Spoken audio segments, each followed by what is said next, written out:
Welcome, everyone, to another edition of Cubs on Tap. I'm your host, Cody. You can follow me on Twitter at Cody on Tap. Joined with my good friend, longtime friend, Juice. You can follow him on Twitter at Juice on Tap. Juice, the Cubs lost 8-0 tonight, and this is probably the most excited sound I could have for an 8-0 loss when we're about to sell everyone off. And I'm just like the last time we talked, it was just dead. I'm just dead inside. Still am, but this is probably the most chipper I could be about an 8-0 loss. Yeah, nothing good right now. It's we used to get on these and talk for like 5-10 minutes before we do one about how happy we were and how fun this was getting, and now it's like we get on these calls now and we're like, all right, just hit play and be sad for the next half hour. It's not a lot of good to pull out of the way they've played lately, but with that said, they're trying. When you run out in a lineup like that, right? I mean, you saw what it was tonight. God. You just kind of go, you really just don't have a fighter's chance. You know what's stupid is on a sports book today in Illinois, they had a plus 250 boost for the Cubs money line. And I was like, well, we're coming off a nice win. The offense has been good the last couple of days. Albert Alzolay on the mound. So it said max bet $25. I was like, fuck it. I put all $25 on it. That shit was never a chance, brother. No. Never a chance. No. It was like they always say it, Vegas knows something. I mean, and the thing is they had to have known the lineup, because when I placed that bet, the lineup hadn't came out. They had to have known that lineup was coming out or something, man. Because or they just knew that Brad Miller was in the lineup, because realistically, Brad Miller beat them by himself today. I mean, you could have had the pitcher and Brad Miller, and that would have been it. Yeah, Dope Redbeard comes in. He's saying Brad Miller, Travis Jankowski, Orlando Arcia, all Hall of Famers against the Cubs. Yep. Yeah, if they could play their full career against, they'd be Babe Ruth. But I mean, Cubs killers. Yeah, it's Brad Miller did against the Cubs with the Cardinals last year, I'm pretty sure. So he Cardinals legend. Yeah, and he kicked the shit out of the Cubs then too. So. Yeah. Speaking of which, they're coming into town, so we'll have previews for that later, a little teaser. But, yeah, man. Did you see the caption I made on the last tweet from the Cubs on Tap account? I have not. Cubs are 5-18 since they swept the Cardinals in June. Yeah, not good. Not great, Bob. Not great. If you said 5, I'm surprised they won 5. It feels like they've lost like 30 in a row, right? Yeah. Even the wins feel like losses, because it's like, are you just delaying the inevitable of like the fact that it's over, man? This whole thing's over. And I think that's the sad part is like, I don't know if you watched the broadcast. Yeah, obviously watched the broadcast today, but they panned to the dugout. I don't know if you noticed this, but you're like, they're going through the dugout, and the guys who are like obviously playing for a contract are still smiling. But guys like Anthony Rizzo and Javi Baez and like Chris Bryant, I saw in there too, like, their faces are they're checked out. I'd be surprised. I'd be super surprised if this thing doesn't get worse.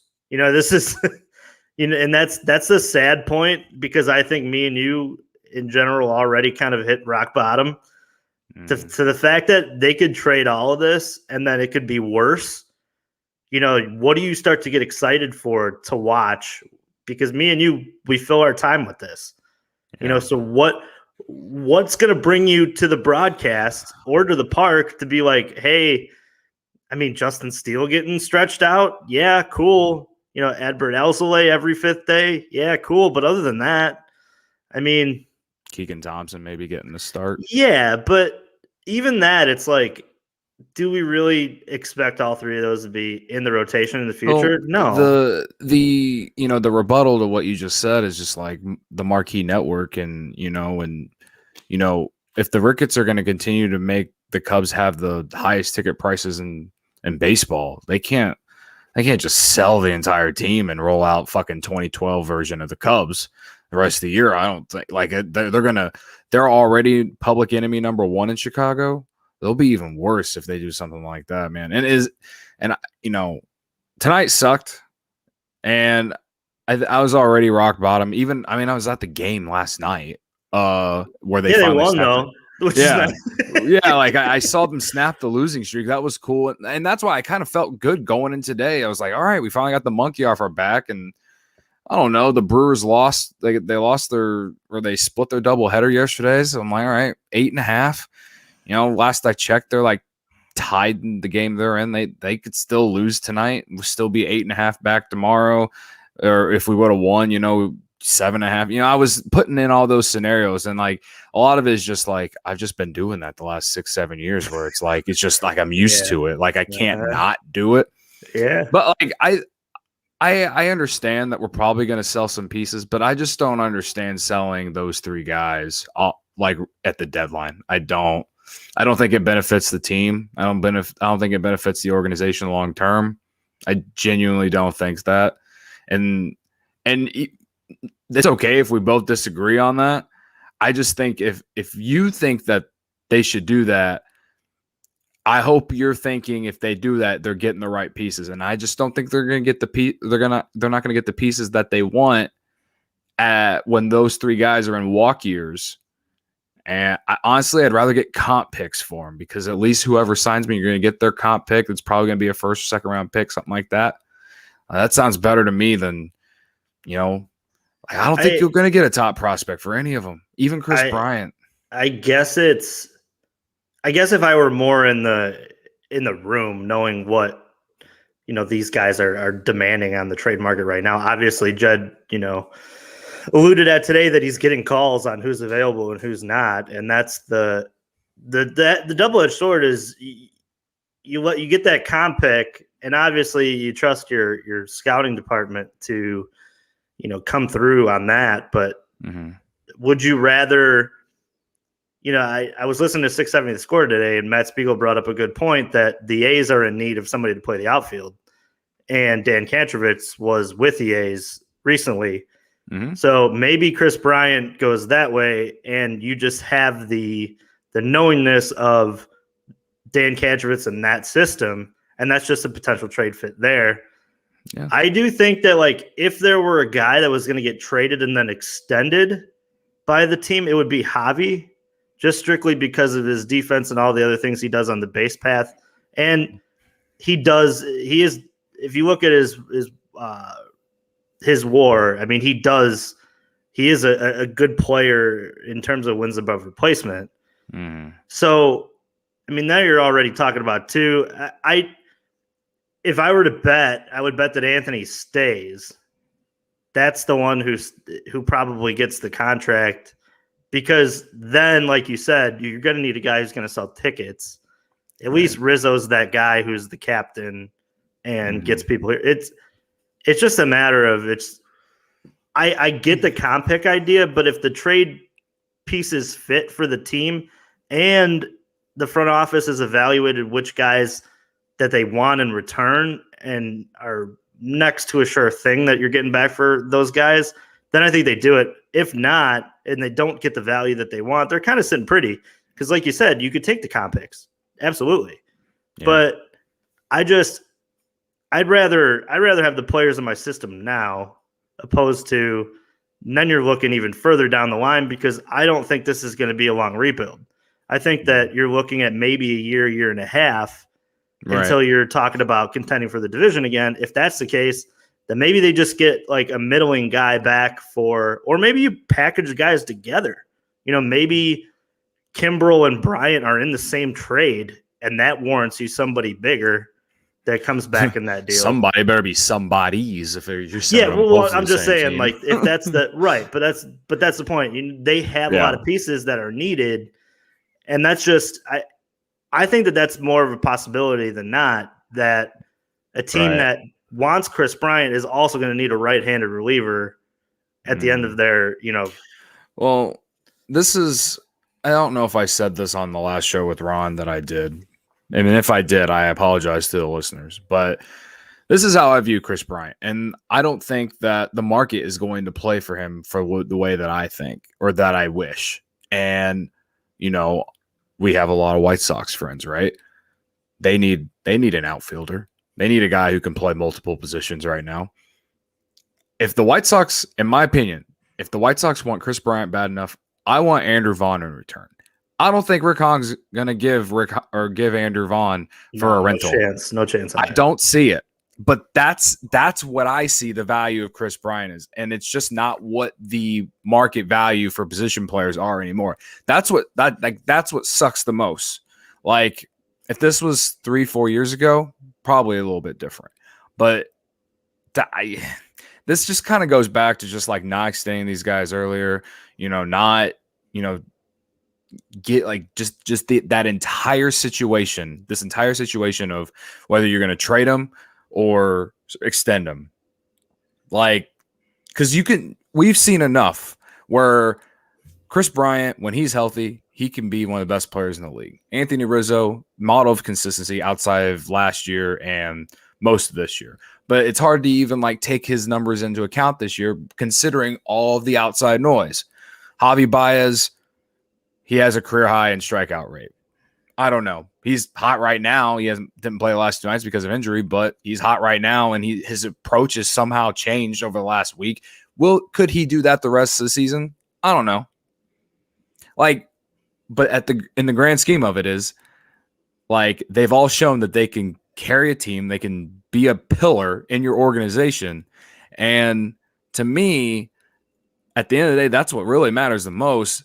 You just got. I just don't think the three of them together are just going to keep this team going or get this team going back in the right direction again. Unfortunately, and I'm saying that, but you could also throw back that front office ownership hasn't allowed front office to actually go and get help for these guys to put a winning product on the field.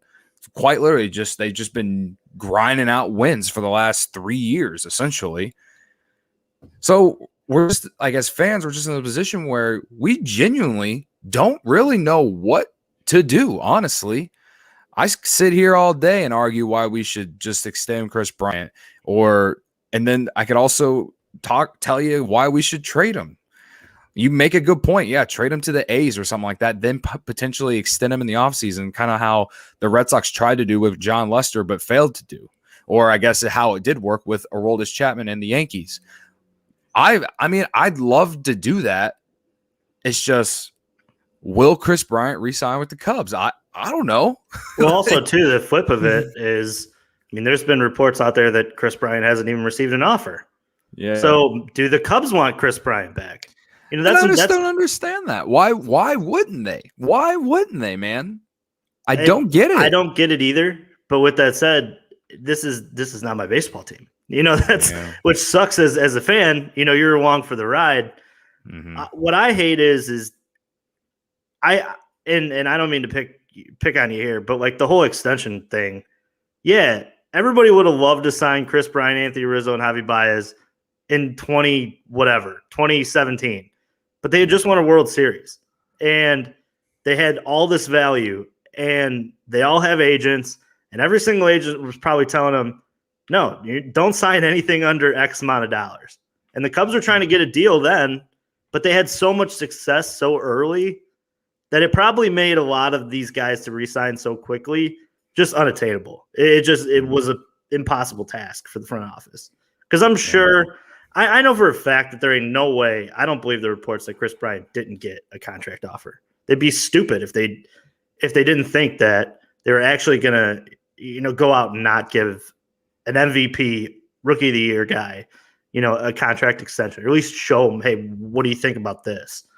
Mm-hmm. But I'm real interested to see like the fallout all this 5-6 years down the line to hear, hey, Chris, did you ever get offered a contract? When did you, because they'll talk about that eventually. Right. But with that said, you look at where they were at in their careers when they had early success, and it's so damn hard to sign on the line when you're successful, because at that point, you thought, man, Chris Bryant's only going to get better. Javi Baez is only going to get better, which in terms of being a baseball fan and being a front office, you were happy about, but it was also the flip side of it was that's also more money you have to pay these guys. So I don't know. It's hard to compare, I see it all the time on the South Side. Like, oh, well, they signed him early. Well, they haven't had any huge success yet, and it's a different market. So I don't know, man. It's tough because I think that playing Monday morning quarterback on some of this just kind of isn't fair.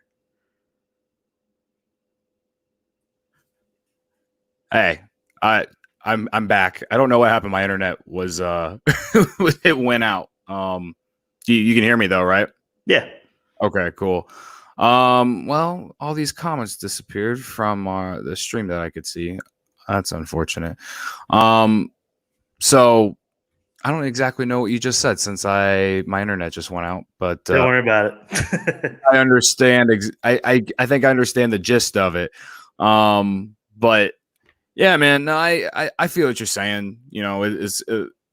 There. I think there's faults on both sides, no doubt. There's faults on both sides on the front office. Players, agents, whatever. I don't know. We've been talking about this shit for fucking years, literal years, man.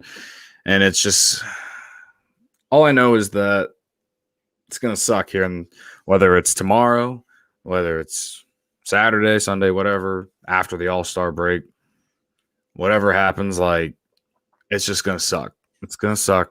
There's not gonna be any like silver lining. But is there any return that you get for these guys that makes you intrigued for the future? For sure. I mean, if they can get some prospects that are said that the scouts are saying that they could be ready in 2022, then yeah, I mean, I'll have some hope. I'll have some, optimism. I'll feel better. I'm also afraid that they're just gonna, take guys that like they did in the Yu Darvish trade, in which we'll have to wait 3-4 years. And they would go that route because they want quantity over quality, and then they just hope that they all kind of pan out. And I just don't know. I don't know. It's just a tough spot to be in as a Cubs fan right now because we're just so used to, always being competitive. And, I've been holding out hope of like the last week, that maybe we could turn this ship around and just kind of avoid the outside noise. And just like tonight's game was just like the writing, like it was official, the writing on the wall. Like everyone already took you that long. Well, and again, this is just how I'm wired. Like, if this was like late August or something and this happened and we already passed the deadline, then yeah, I'd be pissed off and just like probably even worse than I am right now, honestly, just because then you miss the deadline. So spin zone for an 11-game losing streak to happen, it happened at the best time because now, like Jed literally said it today, life comes at you fast. Like literally 12 days ago, they were getting calls about, for being buyers, and now they're right. Like he was just being very transparent, it was actually kind of refreshing because it's not that he's never been transparent, but he's never been as transparent as Theo. And so it was nice, but yeah, I think it's a little unfair. It's been a short term for him as GM, for right now in terms of, letting the leash off of Theo. And I think too, like, I don't know, I always go back to like after the Yu Darvish trade when they talked about the fact that they wanted to be quick rebuilds. I don't think that we're getting a long rebuild. I'll be super surprised if they don't retool on the run. And that's why I think that they do trade more than we think that they do, because maybe instead of trading for prospects down the road, they're trading for guys who, are maybe top 10 in the system, but close to the MLB level, which then allows you to go out and spend tons of money on guys maybe that you think fit better for the future. We've talked about, Corey Seager on this podcast plenty. If you let Javi go and you get a Corey Seager, like how awesome would that be? That you don't lose anything there. If not, you gain. So I don't know. It'll be interesting to see what happens, like you said, over the past year, the next couple weeks. But yeah, it sucks because you have so much love for this core, but it's also like I think the business part of me just kind of I'm numb to that. it's clear it hasn't worked for the last couple of years. Even when they've made it to the playoffs, they've sputtered out at the end. And it's almost like I'm ready for change. I think even going into this year, a lot of where my head was with that. Sure, it'd be, bonus. It'd be bonus time if they made a run this year, and that was really fun in May. But now it's like it's the girlfriend that's cheated on you too many times, where it's like, all right, let's just cut the cord. That's.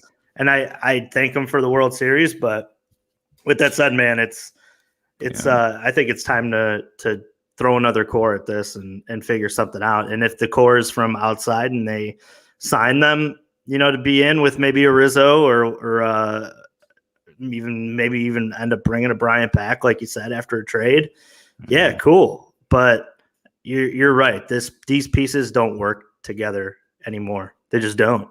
Yeah.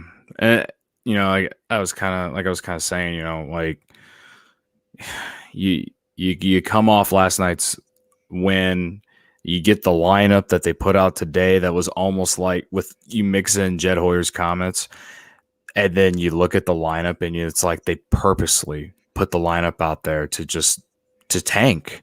Yeah. Like that's literally what it felt like. And I'm just not, I don't want to say that I'm not ready. I'm just not used to it. Like, I don't like this. This isn't fun. Oh, neither do I. Trust me. I'd rather. This is fucking terrible.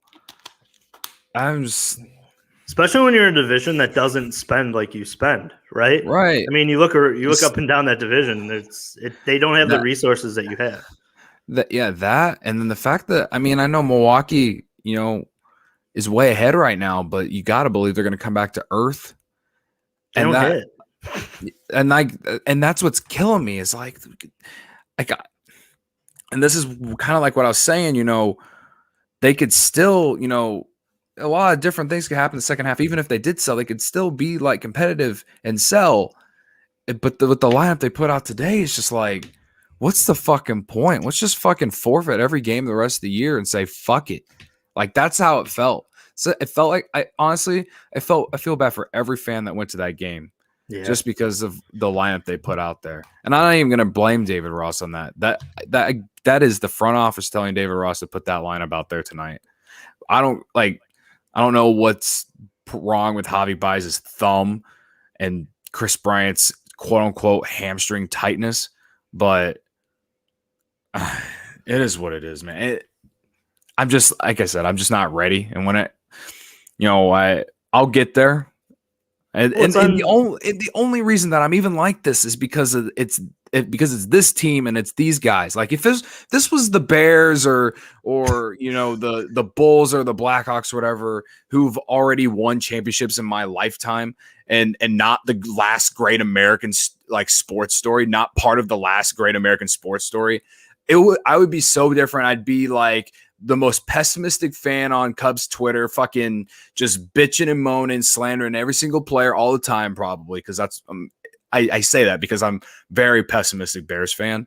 But these Cubs core players, like they just it's hard for me to just not want to believe because of what they gave me, what I call like arguably one of the greatest moments of my life. And for the front office to just purposely do what they did today, it's so infuriating as a fan. It really is, man. I think it's hard because it's uncharted waters too for us, right? I mean, you've gone through the best Cubs, winning era in our lifetime, and probably I hope that like we look back at it as like the beginning of the built up of the Cubs kind of crown of being this put together baseball franchise that just is able to do things like Boston did, or like the Yankees did, where they retool behind a couple guys. But I think it's just hard because it's tough for us to bite that bullet, like you said, on a team that was the last great American sports story. But also the flip side of it is like, everything does come to an end. And if it's got to be this way, where maybe those same guys who were part of the greatest American sports story kind of put this team back in a position to contend in the future by going to different teams, then hey man, us as Cubs fans, we just got to tip our hat, and that's the other thing too. I think when these guys do leave, they'll be successful other places. I just think that these pieces don't fit together well. It's a lot of guys who do the same thing. Yeah. They hit the same way, and that's always been the problem, man. It's never been – they've pitched more seasons than not. Obviously, this season is – that's a not. But the problem with that team has always been that core doesn't seem to hit together. You always get like Bryant, who's on a run, and the other three are like somebody struggling. It's – but I think that's that's baseball, right? It's some pieces fit, some pieces don't, and once they figure it out, it's easy to game plan. I think a lot of the 15 when the Mets beat them, I think that was like the first red flag for a lot of people. I mean, I know they won the World Series after, but that reverse pitching where you started them with curveballs and buried them with curveballs and showed them fastballs high, that has just been what seems like the 6-year, run at how to pitch to this team. And they won a World Series despite it because they were able to, hit high fastballs or sit on break and stuff, whatever they did to win in 16, they pitched really well too. So that's another thing. But their scouting reports out there, and I think it's hard because they haven't changed with the time either. So, yeah, man, it's sad stuff, but we'll still be here, right? I mean, right? Yeah, baseball every day, right? Here's a question for you that's different. I was listening to a Cubs podcast today. One of our competitors. I like to just check in on people who we're trying to beat and see how they're doing. And this person was saying, the last couple shows that they've done, they keep naming or listing like the attendance. Sure. And I guess the Cubs attendance since the homestand started has been down. And I think a lot of it has to do with the losing streak and, everything that's going on in the media and everything, I guess. How do you feel about that? Because like his point is he's using it to show hopefully show ownership that, hey, you're losing money if you sell, or not necessarily sell, but don't want to spend on players like they haven't in the last couple of years. But then also it's like what kicks into me is like, man, like I grew up diehard, doesn't matter. Me and you, we grew up and we knew by June the team was going to suck. You know what I mean? Yeah. And but you still went, you still supported. And that's why that's genuinely what makes Cubs fans different from everyone else. I know there's a ton of us that are a bunch of idiots and a bunch of fucking, people that I really don't want to be associated with. But at the same time, the core of us, the core of Cubs fandom is just always believing no matter what. Mm-hmm. And it's literally something that we get trolled for all the time. But I literally don't even care though. That's why I became a Cubs fan, because you just always had that mentality of just you woke up every day and you would watch the team, and no matter what, it was what it was. You could be mad, you could be happy, whatever it was, you still were, you still supported your team. And I feel like you don't get that with a lot of fan bases at all. No. So I guess again, back to what they were talking about on the show I was talking about, how do you feel about that? Like which way, do you think that what he's saying is making sense? I wish I knew which show you're referring to and what stats they were showing for which homestand. Because if it's this one, I mean, if you want to just talk about this series, talk about weekday night games. You know what I mean? Sure. The team's playing bad, but also get to Wrigley at 7:00 on a Tuesday. Please. And tell me it's not difficult. And the other flip side of it is if you wanted to show ownership that, I think a lot of them would laugh at you, considering that they own so much around the ballpark that if there are a few empty seats, sure, you're missing out on some revenue, but you're stopping into a Ricketts run establishment before you go in. dude, they're making money. It's it's not, and I think that's what's so frustrating for us as Cub fans too when they didn't spend, because you knew that on the back end of the pandemic that money was going to be made. So you wanted the Ricketts family to almost kind of, be the dad and mom who gave the allowance prior to it for us to pay back, Right. by coming to games. I don't ever work. They're not a pandemic proof team or like a losing proof team per se, but they're still, I mean, the ballpark's a landmark. People from out of town are going to come in to watch the Cubs. Ticket prices on the secondary market may be lower, so the season ticket holders may, see a loss. But at the end of the day, the Cubs have already gotten their money from them.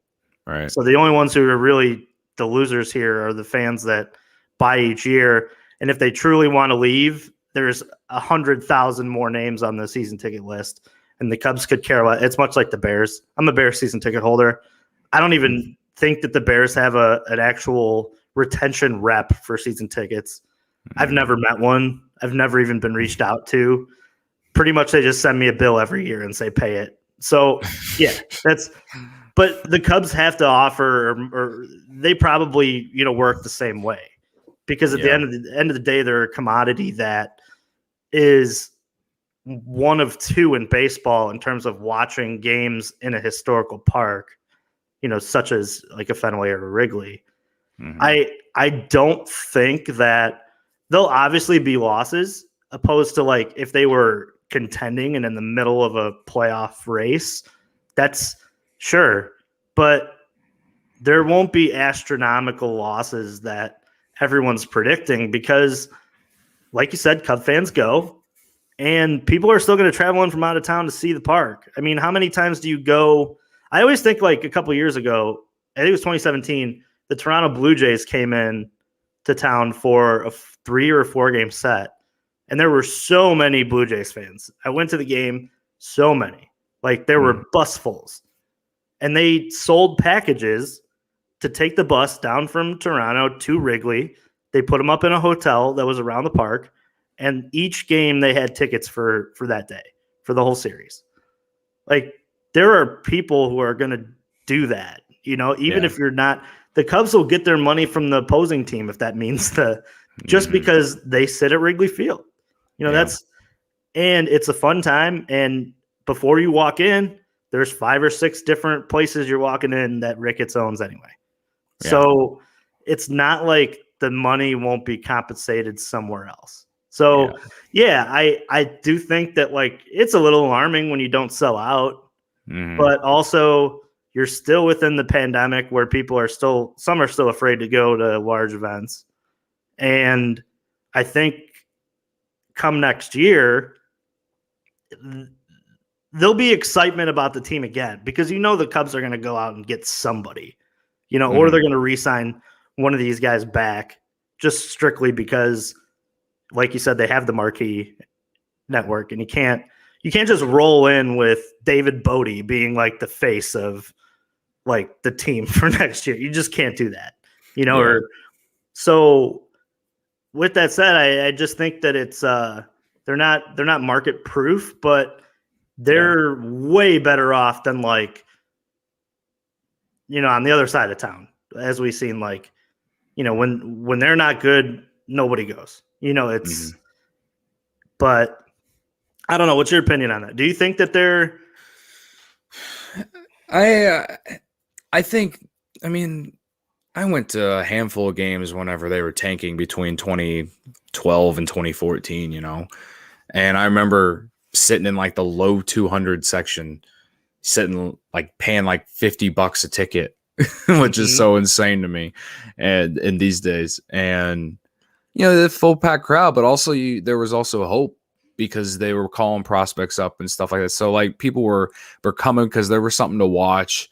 But and at the time, you still just had like the whole like I don't hate to call it, but like the lovable loser mentality of just like, always believing, always, it's the one thing that Cubs fans don't have anymore because they did win, which I'm not going to trade for it back. But like, you know what I mean? Like, it was a lot different before, 2016 when it came to be a Cub fan, and now like expectations are so much higher, which adds to another fact for the Ricketts to actually put a winning product on the field, especially with their freaking TV network. But I don't really think that attendance really matters. I think people will still come, like you said.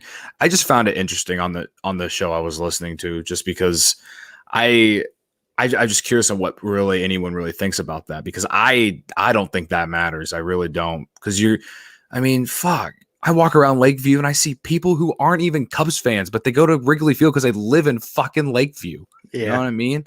It's a beautiful neighborhood to live in. It is.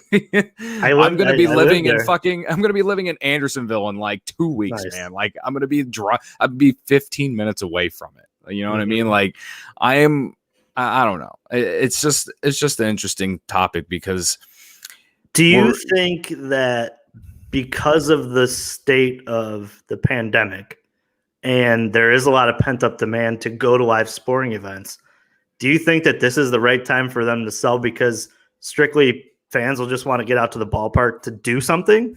Like that's a good point, and that's too. The other thing too. You may have JD kind of mentioned that on the broadcast tonight, because they were talking about the score of the game. It was like 8-0 at that point, and JD said something on the broadcast related, basically saying what you just said. It was like, I was stuck inside all last year. I'm just happy to be at the ballpark. Something like that. You know what I mean? Like, and he has a point there. I mean, that's true. I remember going in April. I knew what pisses me off the most about the Cubs this year is just that I went into the year with pessimism and just like having absolutely no expectations. And then they reeled me so far in May and beginning part of June, and then just really threw me off a bridge.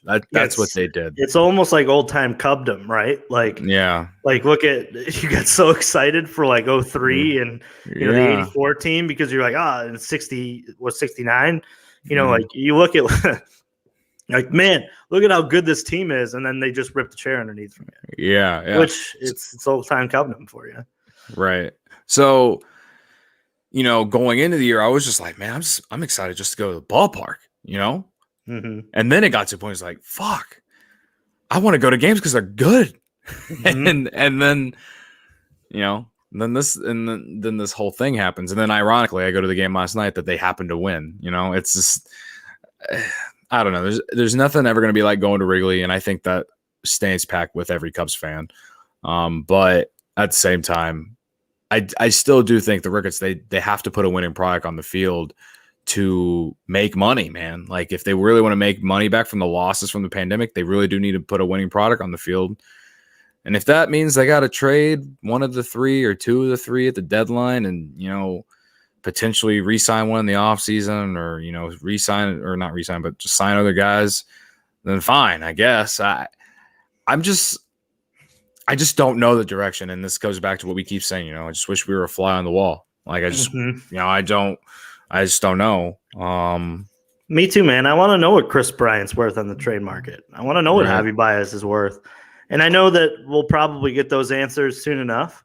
If we I truly think that if they don't get back what they want in return, they'll take the comp picks for a lot of those guys. I do. I think that, and they'll do what they can to sign them to team friendly deals in the back end of the year.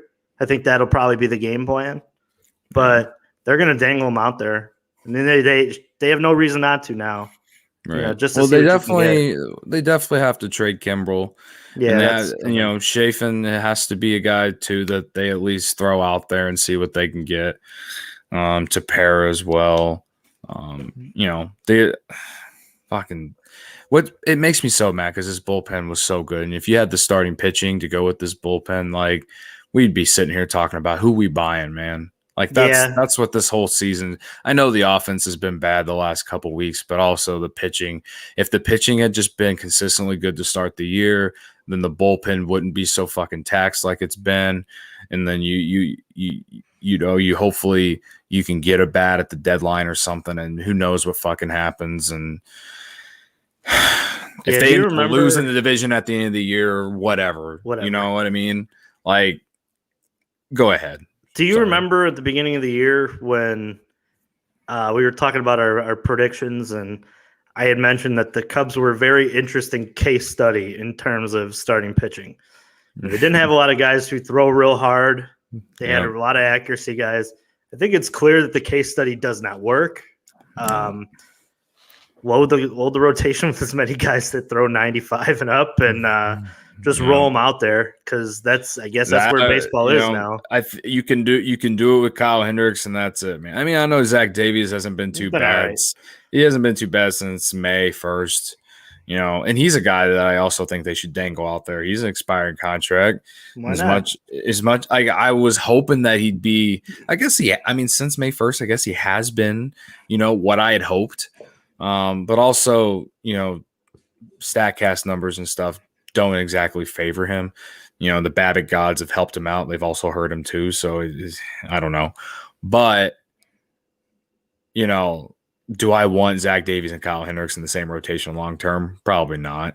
No. So, and that's what sucks, because he's part of the Darvish trade, and you're hoping that maybe he would have been, I don't know, like had his best year of his career, and then maybe you can justify keeping him around too. Right. But yeah, it just doesn't seem like that's in the works, and that sucks. I don't really know how else to say it, man. Yeah, but you're right. Yeah, and thankfully the system, there's some guys down there who are freaking throwing heat. And we kind of mentioned earlier, Justin Steele, the stretcher him out in Iowa. He's throwing mid-90s fastballs, and power lefty. He was a guy that drafted. Marquez. Yeah, that'll be fun. I didn't realize that Justin Steele was taken in like the 5th round in like the 2017 draft, or 20. Maybe it was a little earlier than that. It might have been like 2014 draft. I don't know, but like, we've already seen him do well in the bullpen. See him come up here, see what he does. In the second half, and hopefully he's someone that you can be like, all right, here's a guy we can throw in the rotation next year, and see if we can build around it. And I hope and pray. Because for so long it's been talked about how the Cubs couldn't develop pitching, and that was Theo's big thing, and that he couldn't do. And I hope him and Keegan Thompson can change that narrative. And I don't know. Dope Redbeard just said Ben Leeper has looked dominant down in Iowa so far. He has, yeah. I think he had I'm thinking about Ryan Jensen now, but I saw there was a story about him out of Iowa that the Des Moines Register wrote about him, about his life and stuff like that. It was really interesting stuff. You have to go find it. But yeah, I mean, he's probably a guy we're going to see in August as well. Corey Abbott pitched tonight.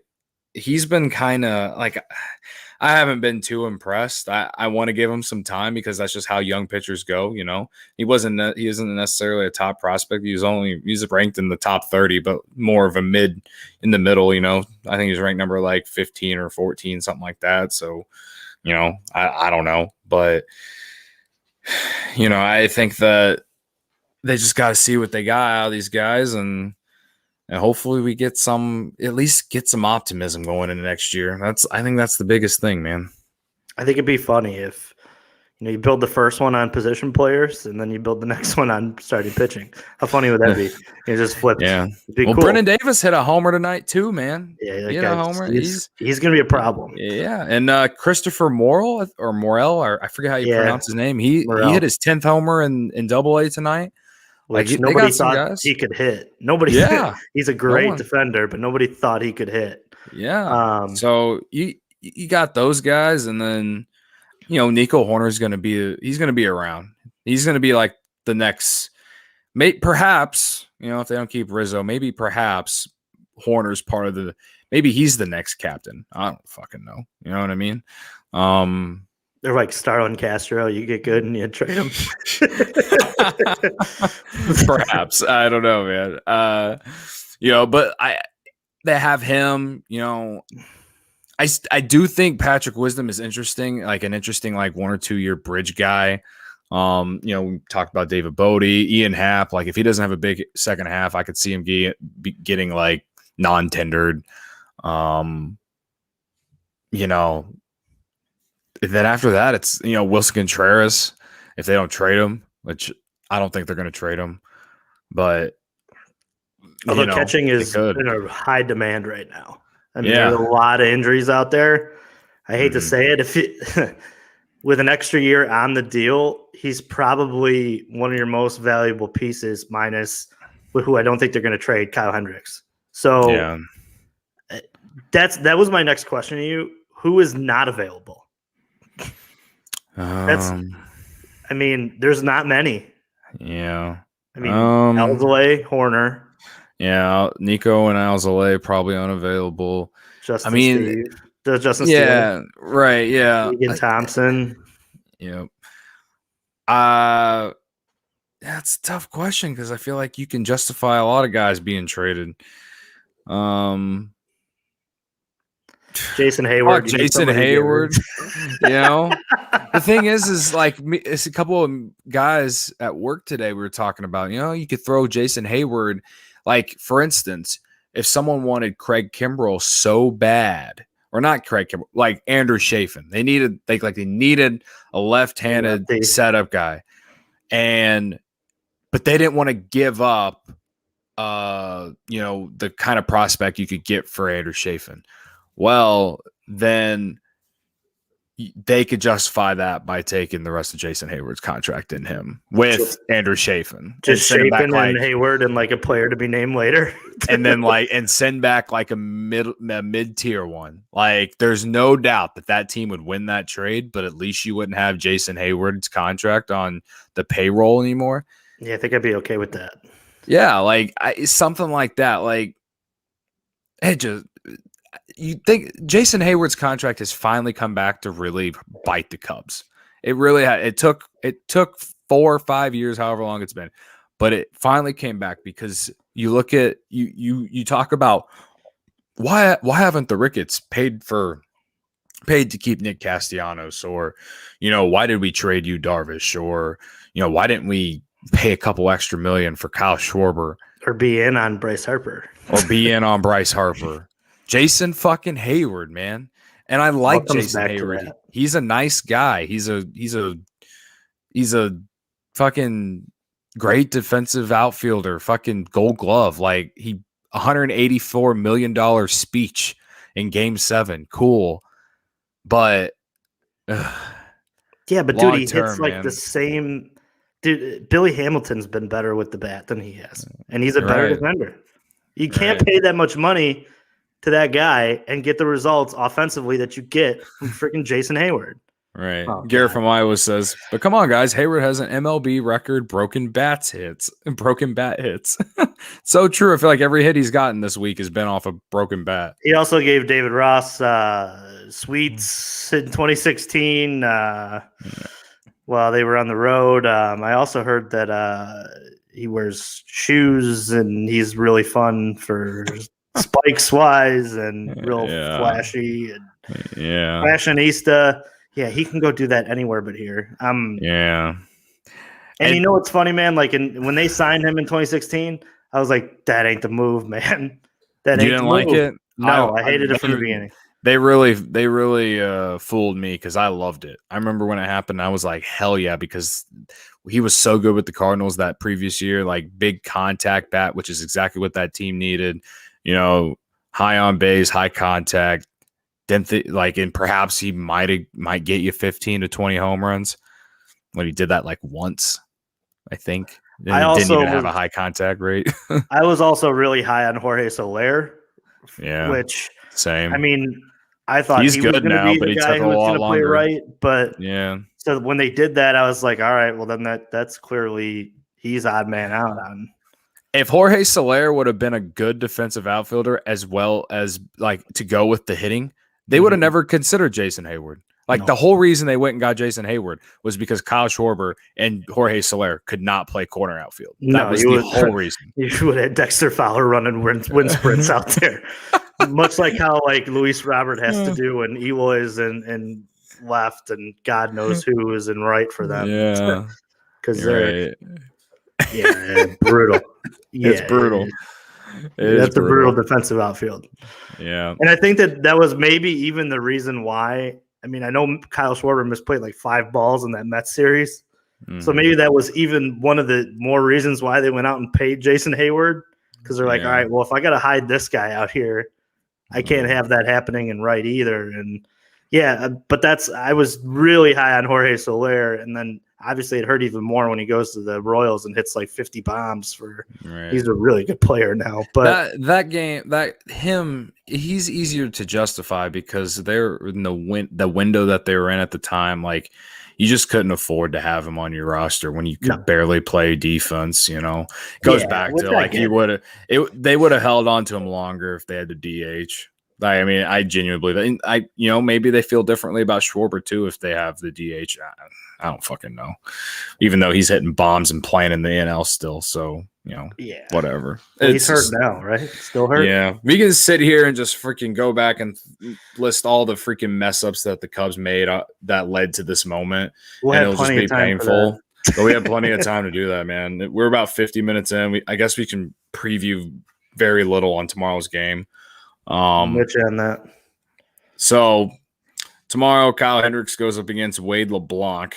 Hendricks 10-4 on the season, 3.83 ERA, 79 strikeouts. Wade LeBlanc, he's 0-1 with the 4.24 ERA, 15 strikeouts. So he's probably only like his first or second start. Probably, definitely not his first start. There's no way that guy threw 15 strikeouts in his first start. I don't know anything about Wade LeBlanc.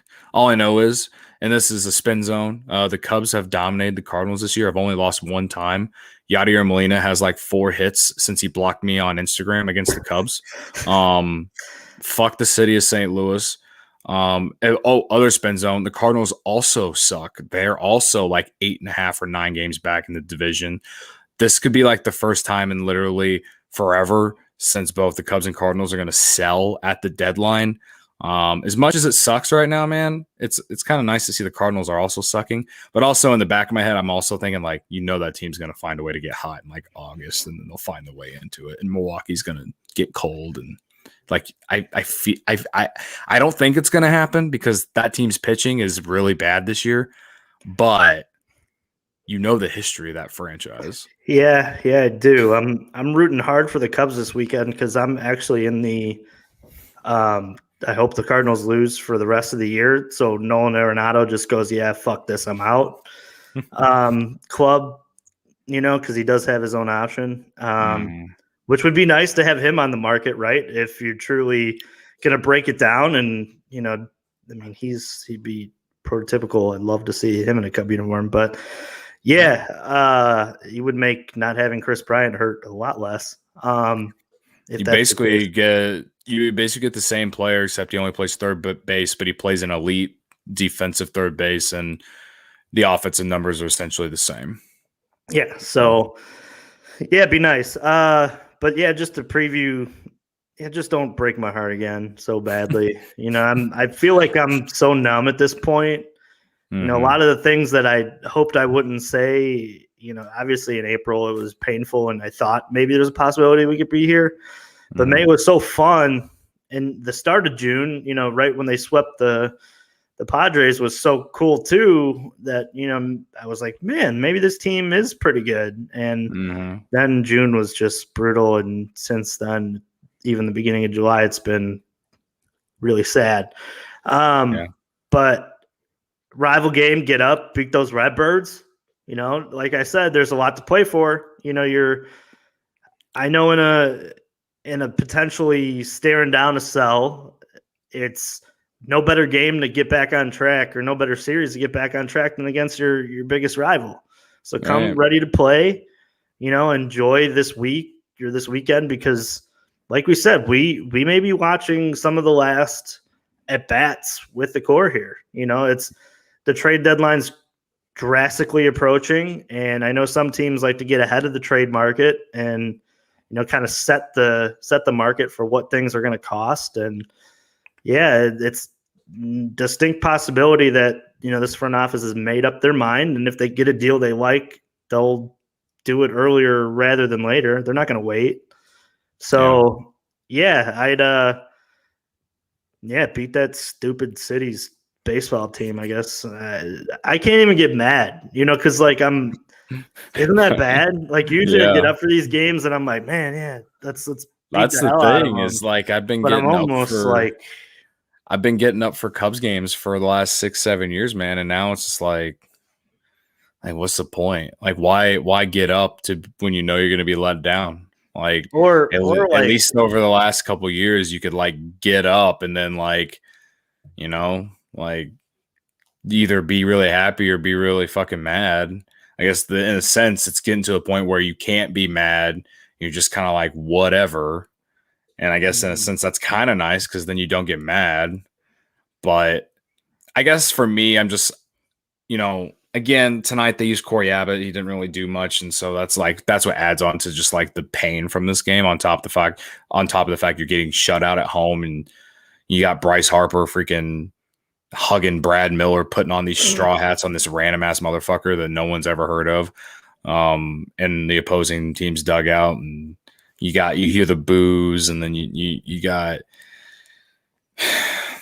everything going on in the media as well. It's fucking agonizing, man. Yeah, that blank face on the Cubs dugout today, like I said on the broadcast, was what did it in, because it just makes it look like they don't have an answer for it either, which that's a dangerously sad point of your season when even guys like Rizzo and Bryant, who have been through the ups and downs of a baseball season together, can look at each other and they don't even know what this is. I think that's the saddest point of your season and of kind of this core, when I think much like you staring it down today and kind of realizing, the writing was on the wall, maybe they did in a little sense too. Because I felt like Rizzo, he's been kind of struggling since the homestand started. I mean, I know he's been struggling overall. He's having his worst season since 2013. But like you can just see him in his at-bats. He's pressing a little bit and he's like trying too hard because he doesn't want to accept the fact that the team is headed where it's headed.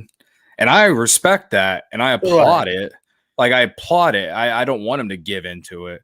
I actually just feel for him. Like I wish that things were different, and I wish that, we could have what we want, and I don't think we're going to get it. So I don't think so either, but it's a damn shame. Yeah. Fly the W player. I'll take my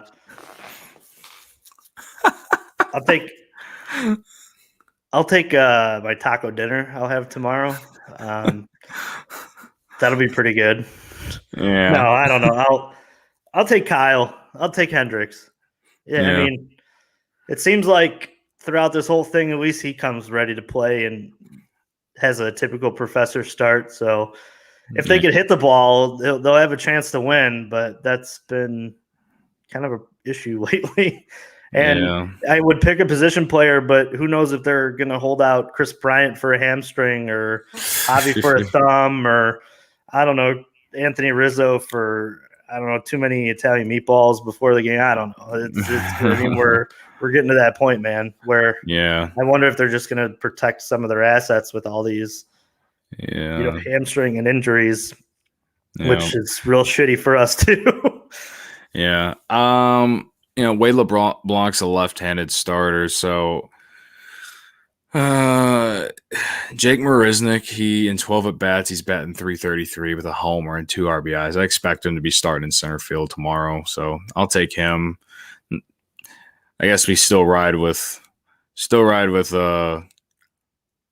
Chafin as my guy as well, but whatever. Of course. What are you gonna do when he gets traded? Is that your team for the future there? I'm for the playoffs? Yeah, I'll root for him in the playoffs, but I think also like I kind of want an Andrew Chafin jersey. You know what I mean? Just for like time. Yeah, like a Andrew Chafin like Cubs jersey. Oh man, I would get like in like 3 or 4 years if people saw me rocking that at Wrigley. I feel like I would become like a legend or something. People would be like, that's a real one. You know what I mean? So funny story about that. I actually ordered a Jody Gathright jersey when they were in the playoff run, I think in 2015. Yeah. And he got traded or released 3 days after I ordered the jersey. And I got an email from MLB.com saying we cannot produce this anymore. I was like, why? I wanted so bad to be the guy who had a Jody Gathright jersey because hell yeah. Nobody has a Jody Gathright jersey other than Jody Gathright. So yeah.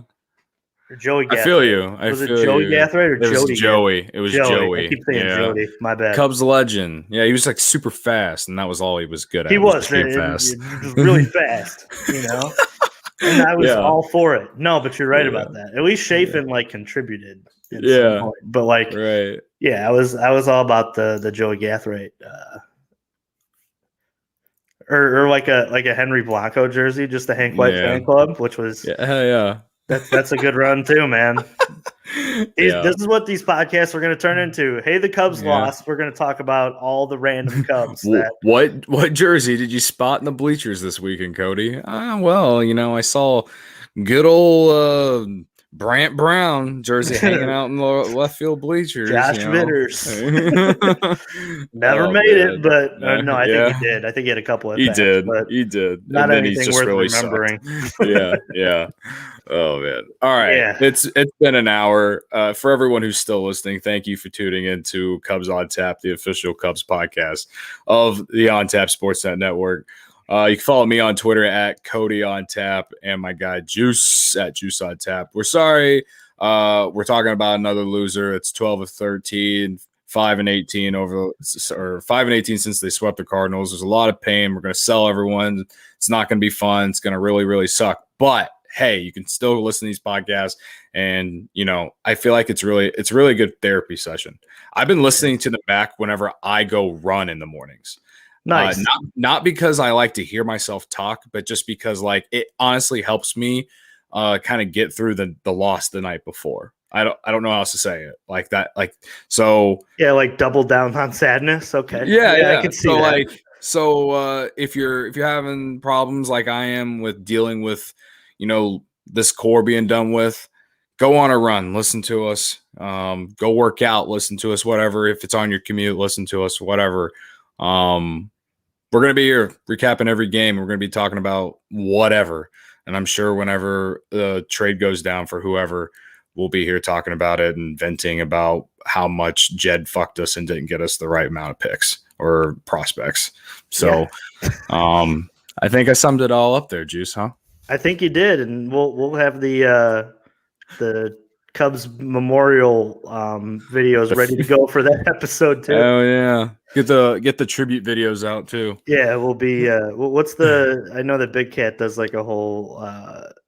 The Jeff Fisher ones are the Jeff Fisher one and the Kevin White one. Yeah, that was a good one too. So we'll have our own, but probably a little bit more done up for Bryant and Rizzo. God, who knows? God knows who gets traded for the next. Which can't believe we're here. Yeah, I know. All right, well, Juice, this was fun, buddy. But it's been an hour. So we gotta jump off. Let's get out of here the only way we know how, man. Let's go Cubs and fuck the Cardinals. And fuck